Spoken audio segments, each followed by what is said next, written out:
Hi everyone, it's Rachel back with the Shades of Orange, and today I'm here to bring you a spring TBR talking about the books that I plan to read from now until roughly the end of May. And this is not an exhaustive list of all the books I'm going to pick up. I'm very much a mood reader. I tend to just pick up what's available through my library, but I have some review copies as well as some high priority backlist titles that I really want to get to. There's a combination of horror, thrillers, science fiction, and fantasy. I will have general timestamps down below just in case you aren't interested in a particular genre, but hopefully this will give you an idea of what I have planned, what you're going to see coming in reviews, and hopefully you enjoy this. So let's get started. First, let's talk horror, and with that, let's begin with my patron book club picks. If you don't know, I do have a patron, and with that, there's a book club where every month we read a book together, and I'm going to have a link down below if you do want to join.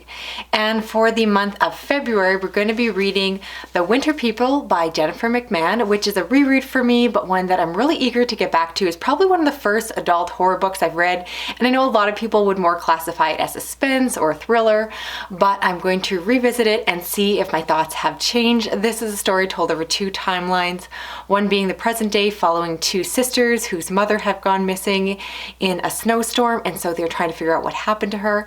And then we have a past perspective where we follow a couple who have to deal with this terrible loss after years of struggling with infertility, and the two stories come together in some way and the story goes from there. Anyway, really excited to revisit this one and discuss it with my book club. For the month of March, we're going to be doing Fever Dream, which I honestly don't know much about. I basically know that the story is a fever dream. It's supposed to be very ambiguous and free-flowing and confusing, and I definitely am excited to try it out.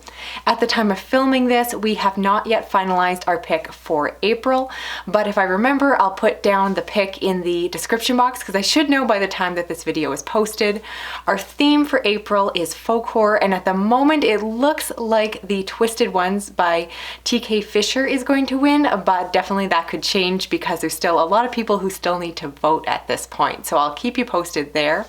We are also doing a bonus science fiction pick of The Left Hand of Darkness by Ursula Leguin, which is my first book by this author. I have already read it, and so I've already shared my thoughts in the Discord group, but eventually I will post it in an upcoming review for all of you as well, so stay tuned for that. In terms of other books, I'm going to just really briefly mention that Dead Silence by S.A. Barnes is coming out, and so I will be reading it. This is space horror. I have talked about this in so many videos. I do not want to annoy you all by talking about it once more. You know I'm really excited for it, but I'm also really nervous. I've heard mixed things, and I just need to try it for myself. So I promise this will be coming very soon in a review video, so I'll let you know.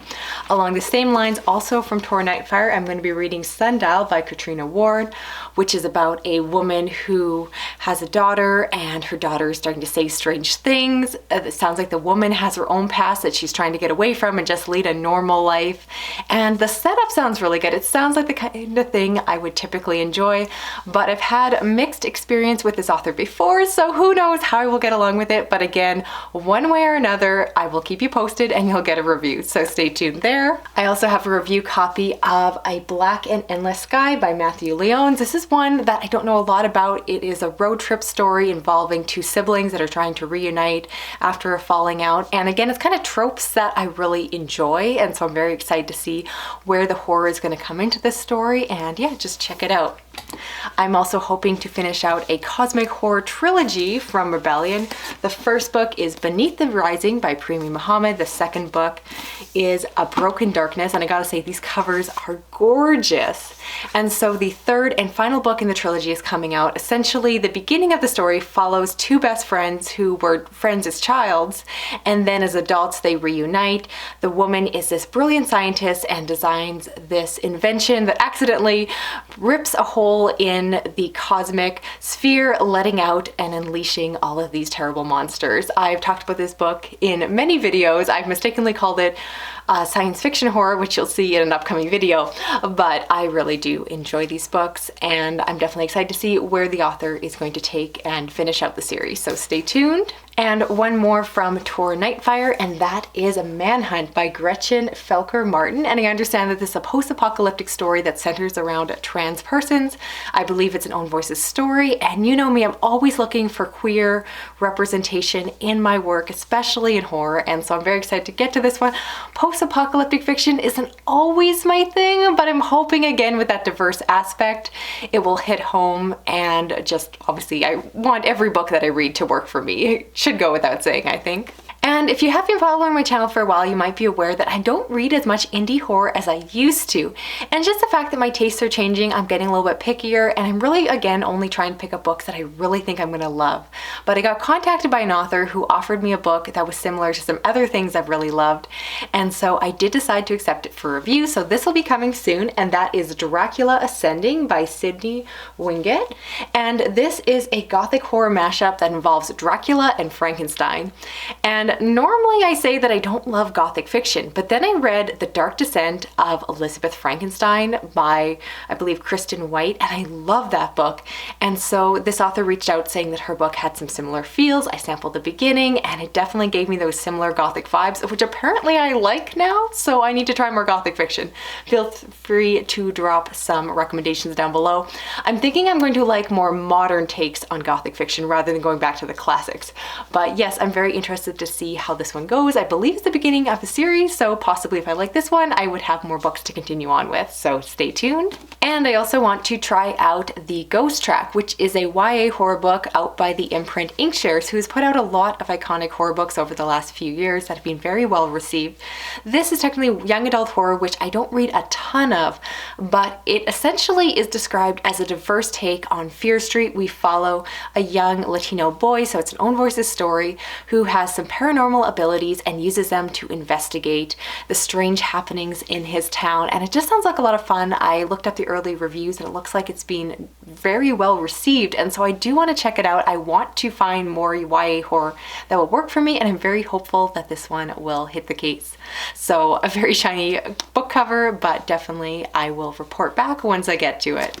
Now, I should mention that while I am planning on reading a lot of thrillers over the next few months, I don't actually have any to tell you about in this TBR, and it's just for the fact that while I enjoy the genre, I don't tend to plan ahead what I'm going to read. If I'm honest, I don't pay as close of attention to all of the upcoming releases, and so I guess there are a few that are on my radar. One of them is the Reptile Memoirs, which is one I talked about in my anticipated releases video, and that is about a woman who gets a pet snake, and then it follows another woman who leaves her daughter at the mall, and then her daughter disappears because the mother is terrible and just leaves her daughter there. And then there's also a audiobook that I have available that's coming out called The Golden Couple, and so I might check out that. In terms of backlist though, honestly what I do is I just look through my catalog available through my library, and I just put requests on random things, and then when they come in I try them out and see what sticks. So that's how I found Sherry Lapina, and I'm definitely planning on reading more by her this spring. And then I might pick up other things like maybe more Karin Slaughter. So if you do have recommendations, especially if they're available on audio, because that's typically how I'm consuming my thrillers these days, definitely let me know. But yeah, I have no idea what I'm going to pick up, but I will be reading thrillers, so I don't want you to panic and think I'm no longer reading the genre.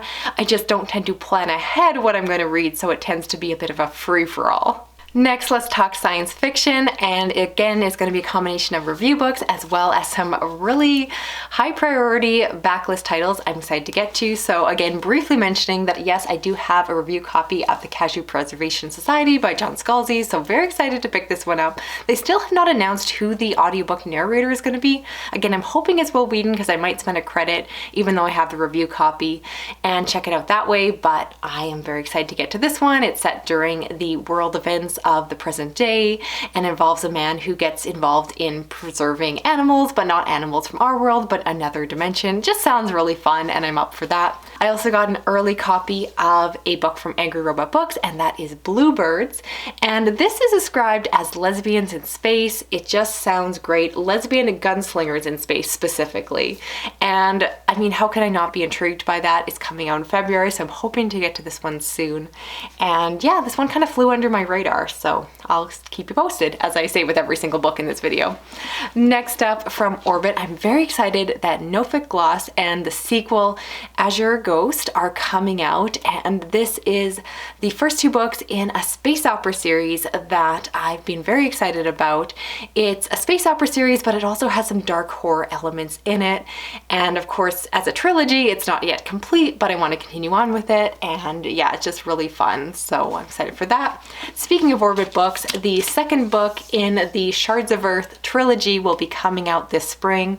I love the first book. It is this complicated space opera that involves these old ancient aliens called the Architects that come to Earth and they reconstruct it, but by doing that they destroy the planet and send humanity on the run to other colonies, and the Architects just keep showing up. That is the first book, and the setup honestly just to the first book, it is so detailed, so complicated that honestly I am going to reread this book again before getting to book 2, and probably have to reread the series again when the third book comes out, hopefully not too much after that. But very eager to return back to this series. It was one of my favorite books from last year, so obviously I'm hoping that the sequel will show up on my favorites for 2022. And speaking of potential favorites, I also want to get to Dark Theory by Wick Welker, and this is the first in an epic science fiction series. You know that I really enjoyed his first book, Refraction, and so I'm very eager to get back to his work. This is, as I mentioned, the start of a series, so there's more to come, and this first book is really chunky. It's scheduled to come out in April, and so I'm planning on reviewing it closer to that date, but still giving you a chance to hopefully pre-order it or request it or whatever the case would be from your library so that you can hopefully try it out for yourself. Definitely high hopes for this one because of how much I loved his first book, and I've been hearing great early buzz about this one, so cannot wait to get to it. And I think a lot of you are going to be excited because so many of you have been asking me to read The Empire of Silence by Chris Rocchio, and this is the first book in the Sun Eater series. I have actually already read this book. I'm only covering it like that because I got the copies from the library, but I now will be continuing on to the second book, Howling Dark, and then on to the third book because the fourth book is going to be coming out, I believe, in March, and I'm very eager to read and review it as soon as I can. This, of course, is an epic space opera series that follows a man, and specifically, while I would say it's space opera, if I'm honest, after reading the first book, it's a little bit more sci-fantasy, but we follow the chronicles of this man with this epic life story, and we find out the rise and falls and rises of his life, and I will tell you more in an upcoming review, but definitely I would recommend this to fantasy readers that are looking to get into science fiction, and I'm just really enjoying the ability to go through some really chunky books, which I mentioned is my priority for this year, so you're going to see more chunky books in my fantasy section. And last for science fiction, I almost forgot, but I do want to read Memories Legion by James S. A. Corey, which is not an additional novel in The Expanse, but rather a collection of all the novellas. So most of the novellas have been previously published, but there's going to be one new novella in the collection that is going to be set after the events of Leviathan Falls. Of course, I did a full review on that and discussion, so if you've read the book, definitely go check it out if you haven't yet. But I really am excited to see this final novella because I really want to know more. If you, again, watched my discussion, you know that that was my big thing, is that I want more, and I don't want to leave it where we were left with Leviathan Falls. So I definitely plan to read that. I don't normally read and review a lot of short stories and like shorter works like that, but these are novellas and I'm just really eager to get to them, and I think a lot of you will be interested too, so I will keep you posted there. And finally, switching over to fantasy, there are a few review books that I'm very excited to get to. The first one is Fevered Star by Rebecca Roanhorse. This is the second book in the Black Sun, I believe, trilogy. And this is just a really diverse, unique story that honestly I need to reread the first book because while I liked it, I admit that I'm a little bit hazy on some of the plot points at this point. So I plan on reading Black Sun and then moving on to Fevered Star. And of course, review will come. I'm also really excited to get to the sequel to The Shadow of Gods. The second one, The Hungry Gods, I believe will be coming out this spring. And this, of course, is a Viking-inspired story told over multiple perspectives. I especially liked the perspective of this strong female mother character named Orca in the first book, and so I'm very much eager to see where the story is going to go from there. And it's a book that I enjoyed when I read it, but if I'm honest, I enjoyed it more as time went on and I was left thinking about the characters, and so again, I probably want to reread book book 1, continue on to book 2, and then wait impatiently for whenever book 3 will come out, which is always the case when it comes to these fantasy trilogies. And I also want to read Upon a Burning Throne. This is an East Indian inspired fantasy. This is the first book. There is one more book out, and then the third book is coming out, or being translated rather, this spring, and so I'm eager to catch up with this series. As I mentioned, I'm going to be doing this as a buddy read with a fellow booktuber and friend, Paulina, who kindly sent me this book for Christmas. That is a wonderful way to plan a buddy read with me, is if you send me something off my Amazon wishlist that you're also interested in. I am more than happy to revisit the book or read it for the first time with you. And I'm very excited to get into this series because I do find that more diverse, unique fantasy stories tend to work better for me than some of the really traditional ones. So I have high hopes for this. The books are all super chunky, and I'm definitely excited to get into this one. And I'm very excited to also get to this very iconic backlist fantasy series, and that is Kushal's Dart, Kushal's Chosen, and Kushal's Avatar, all by Jacqueline Carey. And I don't know tons about this series. I believe this is epic fantasy with a lot of heavy, steamy romance in it, but it's also full of amazing world building and political intrigue. And it's just supposed to be very, very immersive, which is exactly what I'm looking for right now. I have a lot of things going on in my personal life, and it just is really nice to have something just to dive into and get lost in another world. This was sent to me by a very kind and generous subscriber. They actually messaged me asking if I'd read this series before. I had it vaguely on my TBR, but I didn't know when I was going to get to it. I didn't have copies. And so they kindly offered to send me copies, so I added them to my Amazon wish list and they sent them off. This was a wonderful gift, and we're now going to be buddy reading them together. Of course, it would be a buddy read for them. But I do again want to say that if you're ever really wanting me to read something, do send me a message, send me an email, and of course check with me first because I'm not interested in every book. But if it is something that you'd really love to see me read and review, if something you want me to buddy read, do let me know. That is a nice way to kind of push something up on my TBR, because this moved up way up in priority once I had copies of it, because it's one that I've always vaguely wanted to read, but again, because they're so chunky, I really wanted copies so that I wasn't rushing to finish something before my library loan came due, etc. So very excited to get to these ones. I think they're super popular, so if you have read them before, I'd love for you all to chime in with your opinions and thoughts, as long as you keep them spoiler free. Please don't spoil the series for me. All right, I think that is everything for my spring TBR, or at least what is planned, because don't worry, trust me, there's going to be a lot of extra books added to this list. I am reading a ton right now, and so you'll definitely see some surprises pop up as my mood reading just shifts from one book to another. But in terms of the books listed here, I do plan on getting through all of these, so they're pretty much a sure bet. If you do have any questions, comments, please leave them down below. I'd also love to hear what you're planning on reading this spring. If you're new to my channel, consider subscribing. I do read a lot of science fiction, fantasy, horror, and thrillers. You can help me out by sharing this video around online, giving it a thumbs up, dropping a comment, even if it's just a little emoji, and if you hit that little notification bell, you'll never miss another video from me. Thanks so much for watching. I'll talk to you again soon. Okay, bye-bye.